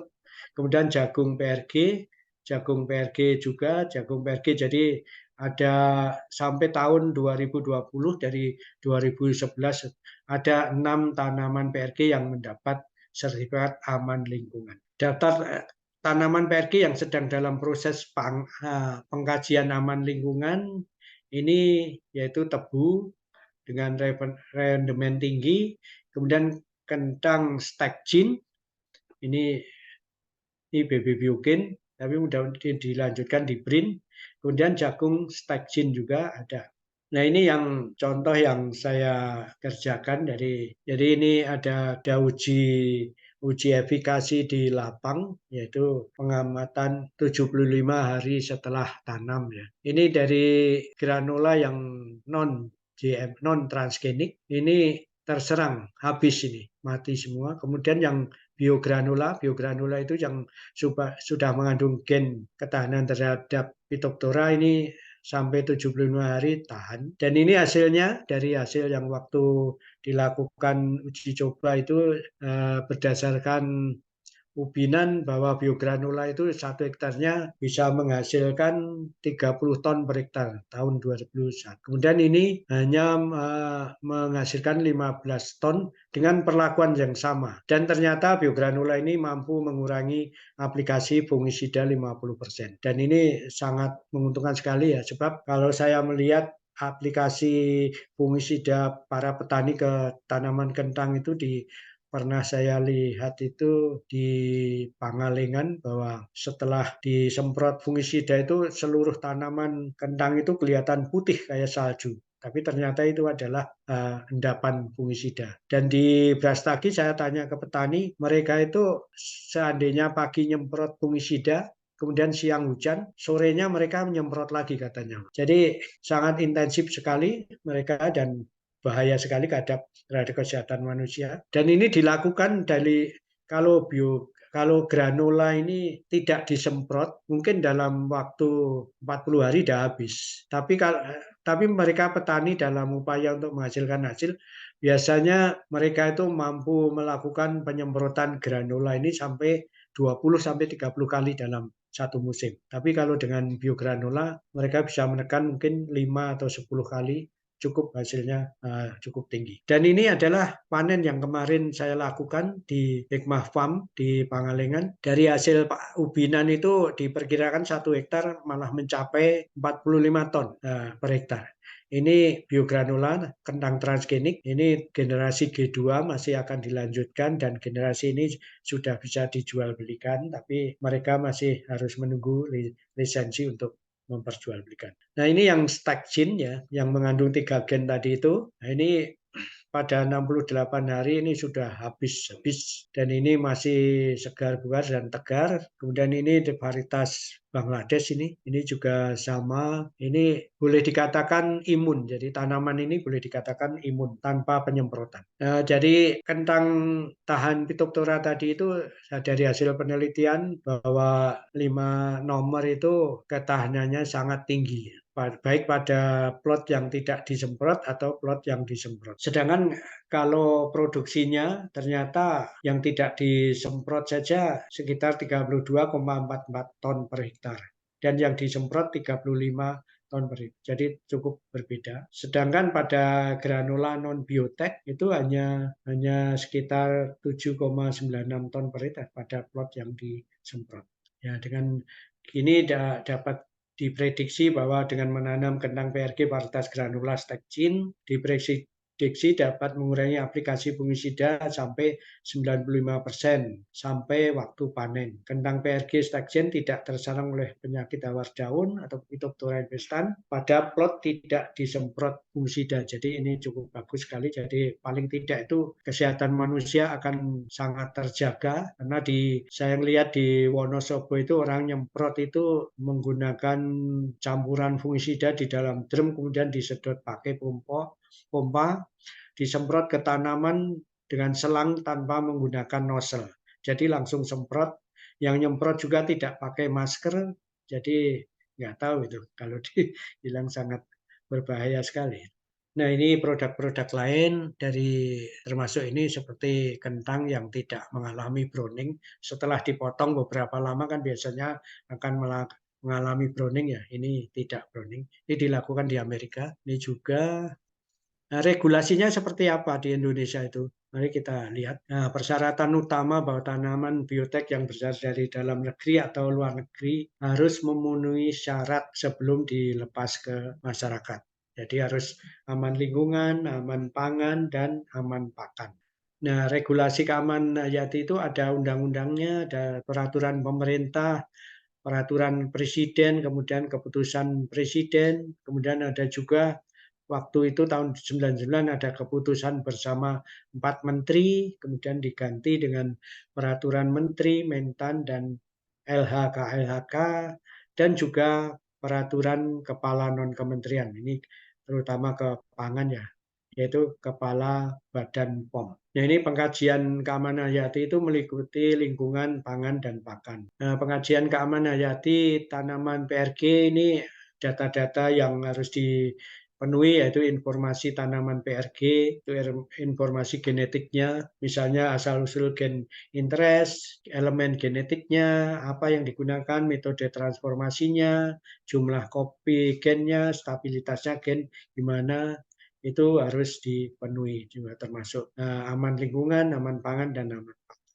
Nah ini yang jalur untuk prosedur pengkajian keamanan lingkungan itu dari pemohon mengajukan usulan dan dilengkapi dengan data-data tadi ke menteri yang berwenang atau eselon 1, kemudian dilakukan pengkajian, pengecekan dokumen, kalau kurang akan dikembalikan untuk dikembalikan lagi. Kalau sudah cukup akan diteruskan ke Menteri LHK. Jadi yang lingkungan itu yang mengatur ada Kementerian LHK. Di sini Kementerian LHK juga akan mengecek. Setelah selesai akan dilanjutkan memberi perintah ke KKH untuk melakukan pengkajian. Nah, dari KKH ini akan menugaskan TTK, tim teknis keamanan hayati, untuk melakukan pengkajian. Ini pengkajian data sekunder dan juga data sekunder ini biasanya akan dipenuhi oleh pemohon termasuk uji-uji lapangan dan lain-lain. Ini kalau data valid, kalau datanya sudah lengkap, ini akan dikembalikan ke KKH. Tapi kalau tidak valid akan dikembalikan ke pemohon, mungkin ditolak atau untuk perbaikan. Setelah dari dikembalikan ke KKH ini, data tadi akan diekspos masyarakat ya, balik clearing keamanan hayati ini dibiarkan terbuka di online. Ini selama 60 hari, kalau ada masukan bagus, kalau tidak ada nanti akan diteruskan dikembalikan ke Menteri LHK untuk mengeluarkan sertifikasi aman lingkungan. Baru kemudian diteruskan ke pemohon. Kemudian regulasi keamanan pangan seperti apa? Nah, ini regulasinya berdasarkan Undang-Undang Pangan Nomor 18 Tahun 12, kemudian ada Undang-Undang Hak Cipta Kerja tahun 2020, ada Peraturan Pemerintah Keamanan Hayati PRK, kemudian ada keamanan pangan, penyelenggaraan perizinan berusaha berbasis risiko, dan juga ada peraturan dari Kepala Badan POM. Nah, ini urutannya juga mirip, tetapi lembaganya yang beda. Jadi Badan POM ini kalau yang lingkungan itu ke Kementerian LHK, kalau pangan itu ditujukannya ke Badan POM. Urutan berikutnya sama persis, tapi TTKH-nya beda. Kalau yang tadi TTKH pangan, ini lingkungan, kalau ini TTKH pangan, kemudian juga sama melalui klik juga, clearing juga 60 hari. Kemudian kalau tidak ini baru pemohon oleh Badan POM dikeluarkan sertifikat aman pangan. Nah, ini pengajian keamanan pangan ini terutama yang di data yaitu kesepadanan substansial, argenisitas, toksisitas. Nah, status aman pangan apa saja tanamannya. Nah, ini status aman pangan itu ada jagung tahan hama, jagung toleran herbisida, toleran kekeringan, kedelai tahan hama, kedelai toleran herbisida, dan juga ada kentang tahan pitoptora. Regulasi pakan. Jadi untuk tanaman transgenik tidak semuanya melalui regulasi keamanan pakan. Jadi tergantung tanamannya. Misalnya tanaman kentang, karena kentang itu dan juga pohonnya atau daunnya itu tidak dimakan oleh hewan, maka tidak dilakukan pengkajian keamanan pakan. Ini diatur oleh PP 21 tahun 2005 dan Peraturan Menteri Pertanian nomor 36 tahun 2016 tentang pedoman pengkajian keamanan pakan PRG. Nah, ini sama juga, cuma beda lembaga. Ini Menteri Pertanian yang menjadi tujuan dari pemohon, kemudian TTKH-nya TTKH pakan. Nah, ini hal-hal yang dikaji, proksimat, asam amino, asam lemak, mineral, vitamin, kemudian toksisitas, studi bioinformatik, dan lain-lain. Nah, tadi saya sampaikan bahwa mungkin saya sampaikan tadi bahwa genome editing itu bisa mengikuti regulasi atau tidak regulasi. Jadi ini ada ya yang SDN1, SDN2 ini tidak mengikuti, tapi ya masih dalam perbincangan oleh para pembuat aturan, pembuat kebijakan. Nanti kita tunggu aja, mudah-mudahan bebas dari regulasi sehingga akan lebih dimudahkan. Regulasi pelepasan dan pendaftaran varietas. Nah, ini tanaman PRG, misalnya jagung, itu sebelum dilepas atau didaftarkan atau dikomersialisasi harus aman lingkungan, aman pangan, dan aman pakan seperti tadi. Di Indonesia baru ada 2 yang sudah dilepas, sudah lolos aman lingkungan, aman pangan, dan aman pakan, yaitu tebu, toleran kekeringan, dan kentang biogranula sudah aman dan sudah hampir dikomersialisasikan. Ini pendaftaran itu ada beberapa undang-undang yang mengatur, kemudian ada peraturan pemerintah, Permentan, ini ada beberapa termasuk sistem budidaya pertanian, kemudian ada tim penilai varietas PRG juga ada, dan pelepasan varietas. Nah, lembaganya yang mengatur pelepasan pendaftaran itu Dirjen Tanaman Pangan, kemudian Dirjen Perkebunan, kemudian Dirjen Hortikultura, dan tim penilai pelepas pendaftaran varietas, dan juga tim penilai varietas tanaman PRG. Status pelepasan pendaftaran varietas tanaman PRG. Ini status pelepasan pendaftaran tanaman PRG. Ini jagung, ini dari import, ini jagung. Kemudian kentang ini produk dari BB Biogen. Kemudian tebu PRG ini produk dari PTP 11 atau Universitas Jember kayaknya. Kemudian ada regulasi pengawasan dan pengendalian tanaman PRG pertanian. Nah, ini regulasi pengawasan itu diatur oleh ini Keputusan Menteri Pertanian dan juga ada dari keputusan dari Badan Litbang tentang pembentukan tim pengawasan. Ini jadi setelah ditanam mungkin setelah 3 tahun baru dilakukan pengawasan ke lapang apakah tanaman PRG itu memberikan dampak negatif atau tidak. Jadi seandainya memberikan dampak negatif, diminta yang memiliki itu untuk menarik dari peredaran.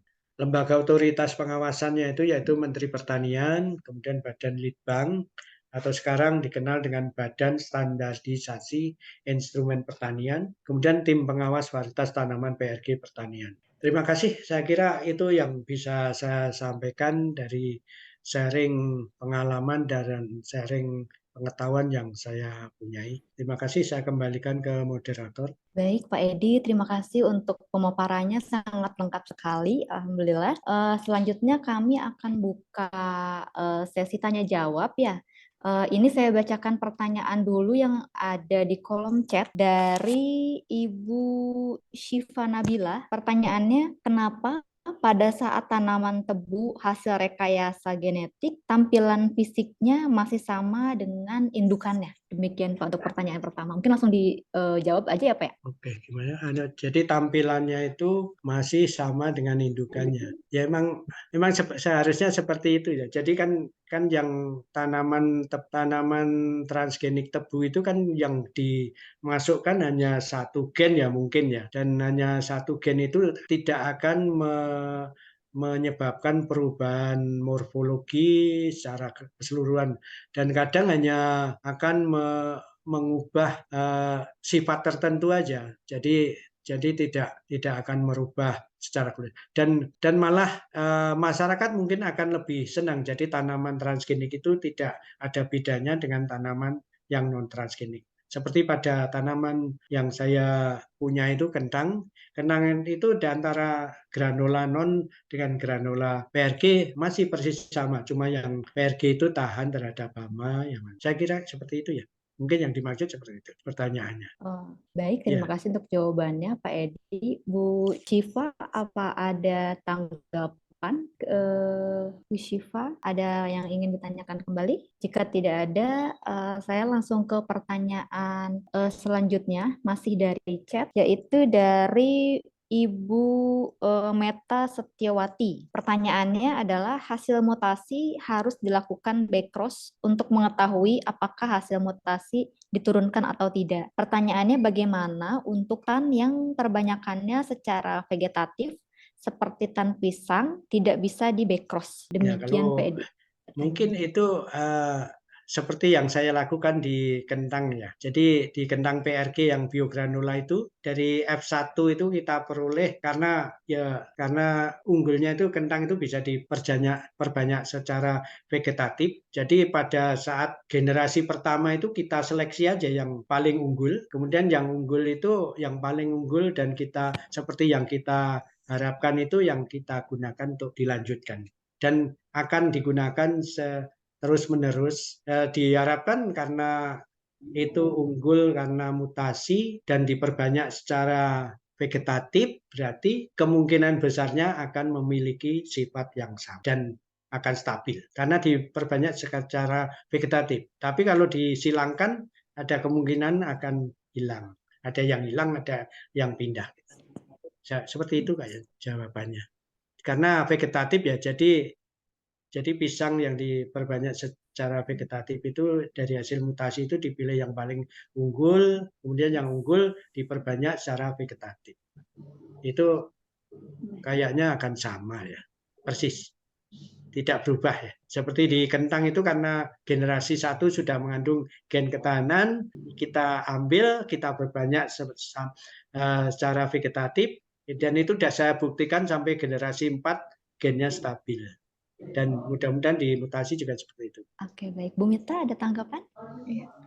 Terima kasih banyak Cukup jelas penjelasan dari Bapak. Terima kasih banyak. Terima kasih, terima Baik. kasih. Terima kasih Bu Mita. Selanjutnya kita ada live session untuk tanya jawab. Peserta jika ada yang ingin bertanya bisa raise hand, nanti di unmute. Oke, ada yang mau langsung bertanya? Kalau tidak, saya akan bacakan lagi chat pertanyaan dari chatnya. Ini Mbak Bernadetta ini. Bu Fernadita ya. Baik, Bukan. silahkan. Ya mungkin dari chat dulu Mbak. Bapak Adam Suburi. Ya benar Mbak. Iya, baik silahkan Bapak Ya, pertanyaannya. ya, ada. Iya baik. Silakan. Assalamualaikum warahmatullahi wabarakatuh. Waalaikumsalam. Eh, Penerapan penerapan di sini kan terkait regulasi Pak ya di Indonesia iya. itu sendiri. Iya. Sebenarnya untuk penerapan teknologi rekayasa tanaman transgenik itu eh, ada tantangannya ya Pak seperti itu. Nah, pertanyaan saya di sini terkait kira-kira bagaimana regulasi di Indonesia sendiri terkait penerapan teknologi untuk tanaman transgenik. Mengingatkan sebenarnya Indonesia itu sendiri masih sangat-sangat kurang untuk pembuatan tanaman transgenik dibandingkan dengan negara-negara luar. Jadi Iya. kira-kira seperti apa regulasinya di Indonesia sendiri, Pak? Kemudian yang kedua, dari mungkin karena Bapak juga sudah sering bekerja dengan rekayasa genetik, lebih khusus untuk tanaman, kira-kira ada tantangan tersendiri untuk pembuatan tanaman transgenik sendiri, Pak? Udah Pak. Ya, terima kasih, Pak. Oke, langsung dijawab ya Mbak Tami. Silahkan Pak. Oke Pak Adam, terima kasih pertanyaannya. Nah ini terkait regulasi tanaman transgenik di Indonesia itu sudah ada Pak. Jadi kalau misalnya Bapak punya produk transgenik atau nggak tahu itu mungkin dari mana atau mungkin Bapak ada kaitannya dengan suatu lembaga kemudian sudah menghasilkan produk rekayasa genetika dan pengennya bermanfaat ke masyarakat ya. Ini kan ada regulasinya. Jadi harus melalui pengkajian keamanan lingkungan. Jadi keamanan lingkungan itu diajukannya ke Kemen LHK. Jadi di sana akan dikaji dokumen-dokumen yang disiapkan oleh Bapak, termasuk asal-usul gennya, asal-usul tanaman, kemudian data-data lengkap seperti alergenisitas, toksisitas itu harus dilengkapi. Kemudian nanti kalau oleh Kementerian LHK dianggap aman, maka akan mendapatkan sertifikat aman lingkungan. Aman lingkungan saja tidak cukup, Pak. Jadi kemudian harus tanamannya Bapak itu apa? Kalau tanamannya itu memproduksi pangan, tapi tanam daun dan lain-lainnya itu tidak dimakan oleh hewan, maka Bapak mengajukan keamanan pangan tanpa mengajukan keamanan pakan. Jadi kalau keamanan pangan, Bapak mengajukan data-datanya ke Badan POM, kemudian dari Badan POM akan memerintahkan untuk dikaji keamanan pangannya. Setelah lolos, nanti akan diberi sertifikat aman pangan. Nah, setelah diperoleh 2 sertifikat tadi, maka akan dipakai untuk mengajukan pelepasan. Nah, pelepasan ini tentunya mekanismenya lain lagi, nanti akan diadakan uji petak segala macam, itu ya ada uji keunggulan segala macam. Nanti setelah itu akan diberi sertifikat lepas. Ya, tetapi kalau tanaman Bapak harus ada yang dimakan oleh hewan, harus aman pakan juga. Itu. Jadi ada 3 ya, aman pakan, aman lingkungan, aman pangan, dan atau aman pakan. Dan lolos di uji pelepasan, termasuk harus ke uji keunggulan dan uji kesamaan itu harus diuji. Dan termasuk uji pangan tadi kan, jadi pangannya itu tidak menyebabkan alergi atau toksik atau gimana. Kemudian tantangan pembuatan tanaman transgenik ya di Indonesia ya. Kadang saya lakukan itu memang liku-likunya panjang ya Pak. Jadi kadang dananya kan naik turun, kadang ada, kadang enggak. Jadi dana itu pasti diperlukan karena butuh lumayan banyak. Kemudian kadang bahan kimia juga kadang terlambat datang. Kita harus inden.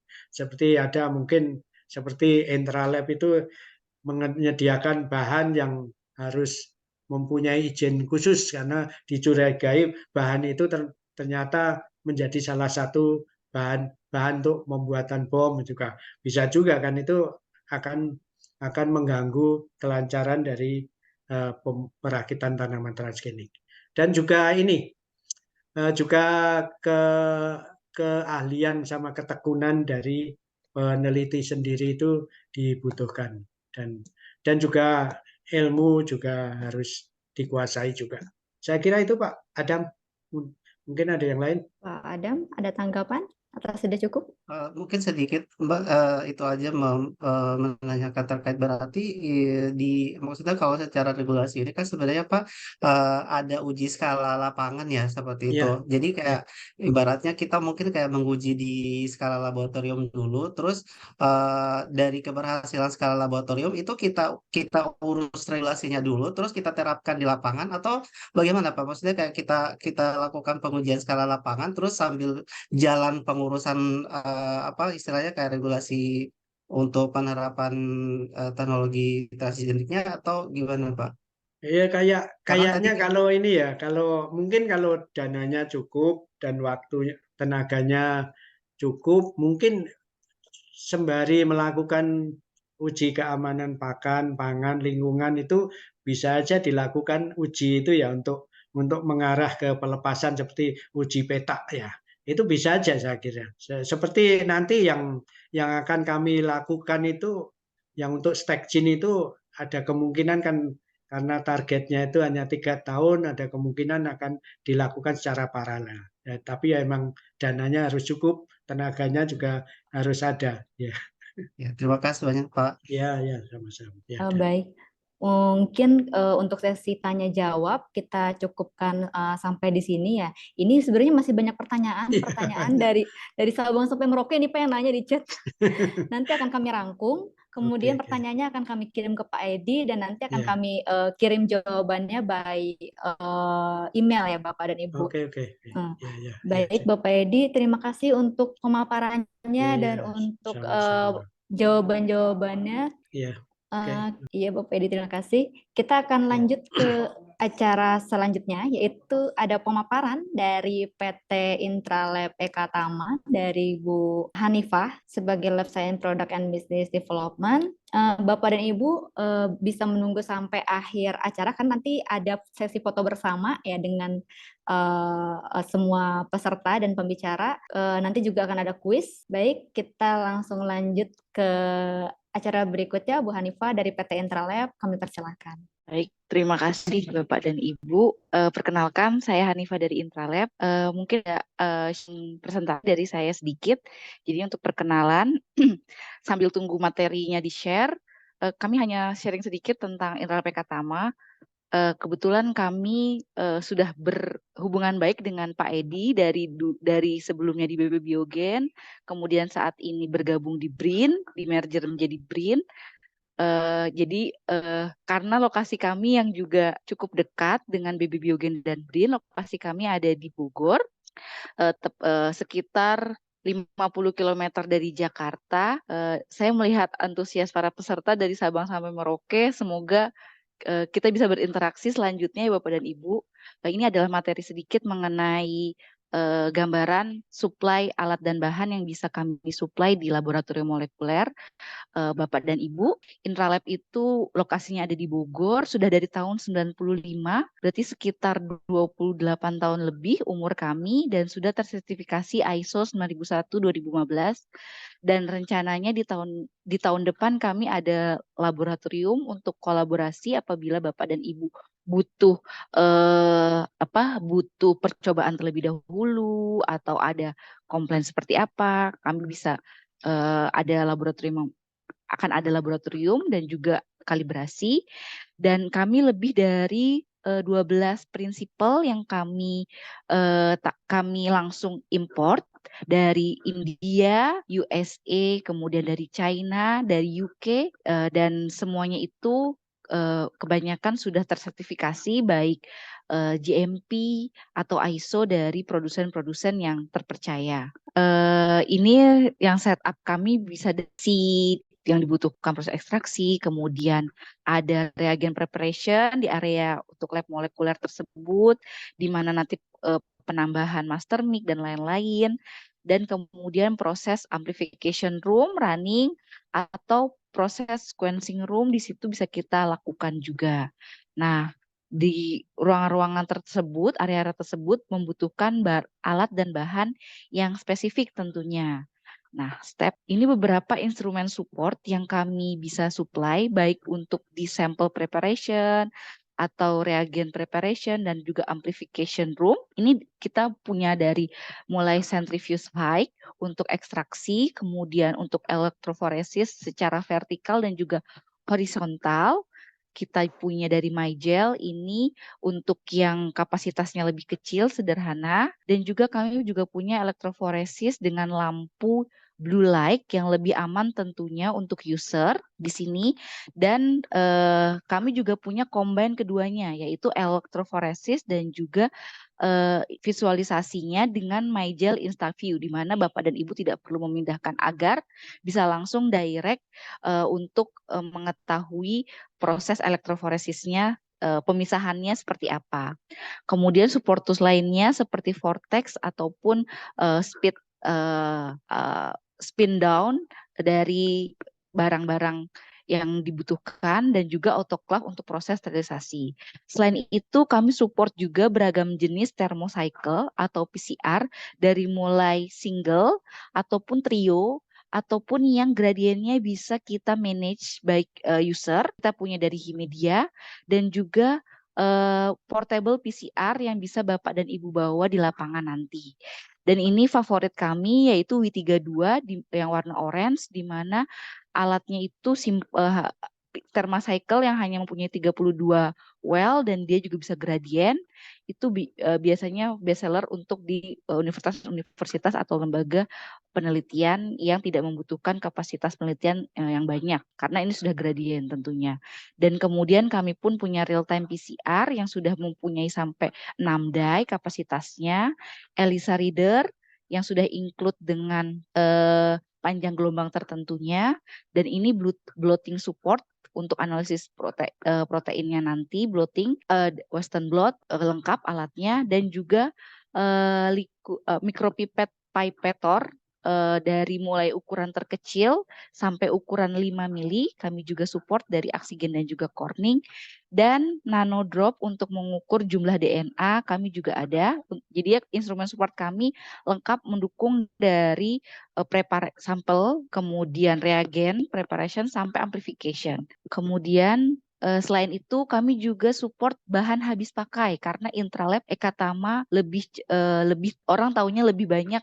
Kemudian kami juga menyediakan dari enzim restriction, beragam jenis enzim restriction, dan juga berbagai ukuran ladder baik untuk DNA, protein dari brand-brand Vivantis, kemudian Himedia juga support, dan juga untuk sintesis plasmid, gen sintesis, kami bisa support dari GenWis dan juga GenScript untuk pembuatan primer, kemudian untuk request plasmid, custom plasmid, ataupun gen sintesis lainnya, gen fragment, kami bisa support dari GenWis dan juga GenScript. Nah, ini berbagai reagen molekuler yang kami support di Intralab, dan rata-rata barangnya ready di kami, seperti dari Vivantis, kemudian Himedia, dan juga Dendirect, dan tentunya harganya sangat bersaing, artinya sangat kompetitif ya, jadi harganya itu sesuai dan bisa digunakan oleh Bapak dan Ibu. Dan kami juga kemudian kami juga support di tahun lalu, dan bisa disupport di tahun ini juga, mulai dari tahun lalu, untuk agriculture equipment seperti pasca penelitian, seperti efeknya uji klorofilnya, kemudian uji area daunnya, kemudian karakteristik tanamannya seperti apa, itu kami juga support dari top cloud instrumen. Jadi bagi Bapak dan Ibu, afternya setelah di penelitian direkayasa, kemudian secara visualnya mau diuji dan juga secara fisiologisnya, kami juga menyediakan alat-alat untuk fisiologisnya. Demikian Bapak dan Ibu perkenalan singkat dari Intralab Ekatama. Dari daftar hadir kami sudah share rincian produk yang kami support. Untuk menengok harganya bisa Ibu lihat di produk list tersebut, ataupun Bapak dan Ibu bisa juga menjangkau di Tokopedia dan Shopee Intralab Ekatama, dan untuk informasi lebih detail bisa mengunjungi juga Instagram kami di intralabekatama.id. Demikian, selanjutnya saya kembalikan kepada Ibu Tami. Baik, terima kasih Bu Hanifah untuk pemaparan singkatnya tentang Intralab Ekatama. Sekarang waktu yang ditunggu-tunggu nih Bapak dan Ibu, kita kuis Kahoot. Gimana nih cara mainnya? Yang pertama Bapak dan Ibu bisa mengunjungi http://kahoot.it, kahoot, KAHOOT.it, lalu masukkan pin gamenya, ya, kahoot.it, seperti ini, kahoot.it, nanti masukkan pin gamenya 9370617, lalu nickname-nya mohon untuk nama di email, nama yang di email yang terdaftar, misalnya dani.intralab@gmail.com, webmail ininya berarti nanti nickname-nya dani.intralab, lalu klik tombol OK atau Go. Ya, beberapa sudah masuk. Ini ada Bu Diana, ada Pak Eka, Pak Hairul. Masih kami tunggu, baru 7 orang yang masuk. Ini kuis ya Bapak Ibu bentuk. Di Bapak dan Ibu bisa, masih kami tunggu. Bapak Ibu bisa dicoba. Kalau internetnya lagi nggak bagus, mungkin bisa keluar ruangan sebentar. HP-nya dibawa. Game PIN-nya 9370617. Yang dikuiskan ini terkait sama materinya Pak Edi tadi nih, sama materinya Bu Hanifah. Kalau menyimak pasti bisa jawab. Hadiahnya ada saldo OVO atau GoPay atau Dana. Lumayan ya nanti untuk makan siang. Baik, masih ditunggu Bapak Ibu. Yang masih kesulitan untuk masuk bisa keluar ruangan dulu, cari-cari sinyal di luar, atau agak ke pojok-pojok mungkin dekat jendela.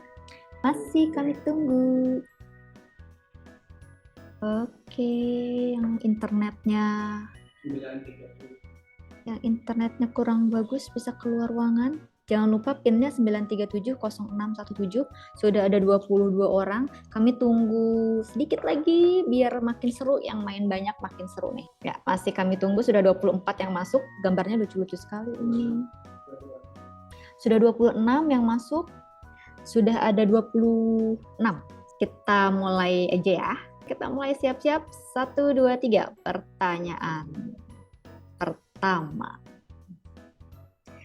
Fokus ke layarnya. 3, 2, 1. Apakah nama instansi Pak Edi Listanto sebelum bergabung dengan BRIN? Ada Eijkman, Batam, yang warna biru BB Biogen, yang warna hijau BB Padi. Tadi kalau yang merhatiin dari awal pasti tahu nih Pak Edi. 1. Yang benar jawabannya BB Biogen ya. Ada 24 orang yang betul. Wah, berarti sangat memperhatikan nih dari awal. Oh, ini nih scoreboardnya yang di posisi pertama ada D_Tanti, posisi kedua Budiana, posisi ketiga Bulan, keempat Budia, lalu Budini. Ini masih bisa disusul Bapak Ibu, jangan khawatir. Next question. Pada era milestone manakah pemuliaan tanaman berdasarkan informasi genetik dilakukan?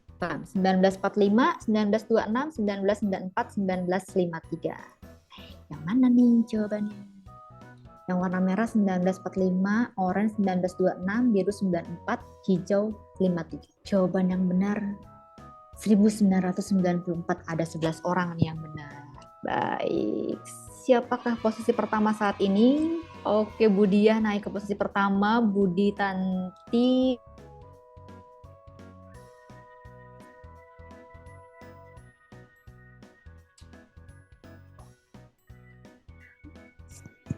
ini ada kurang. Oke.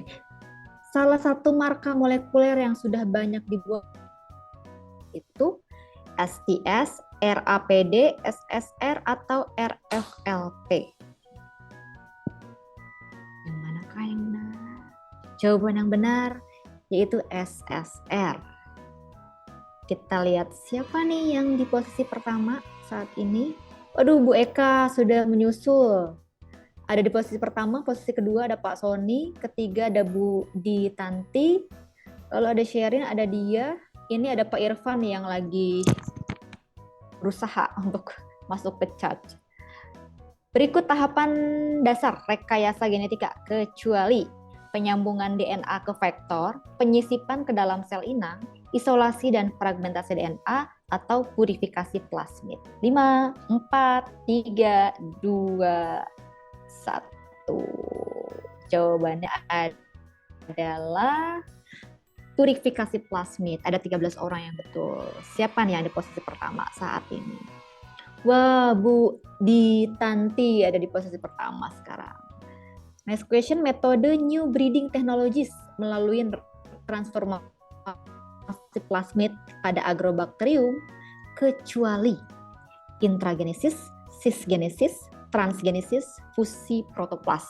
Yang mana nih? Kecuali ya Bapak Ibu. Oke, sudah menjawab semuanya. Jawaban yang benar adalah fusi protoplas. Siapakah yang ada di posisi pertama?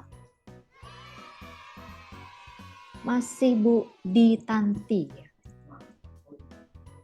Oke, ini dikali 2 nih poinnya nih. Kesempatan untuk menyusul. Salah metode pengujian berdasarkan RNA untuk deteksi tanaman rekayasa, yaitu Northern blotting, strip test, Southern blotting, atau DNA microarray. Jawaban yang benar adalah Northern blotting. Siapa di posisi pertama saat ini? Oke, Bu Eka. Oke, keduanya Bu Linda. Next question. Berapa daftar tanaman PRG yang telah mendapati sertifikat aman lingkungan hingga tahun 2020? A4, B10, C15, atau D6? Ada berapa nih yang sudah terdaftar dan mendapati sertifikat aman lingkungan? Jawabannya 6. Oke, cuma 5 orang nih yang benar.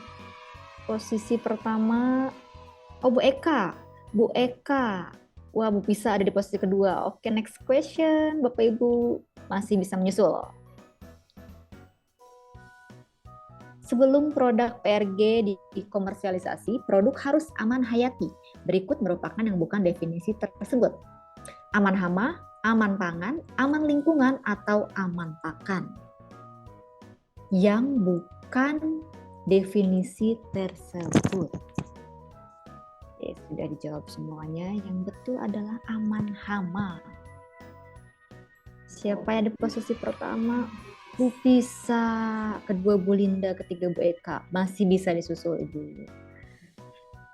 Oke, next question.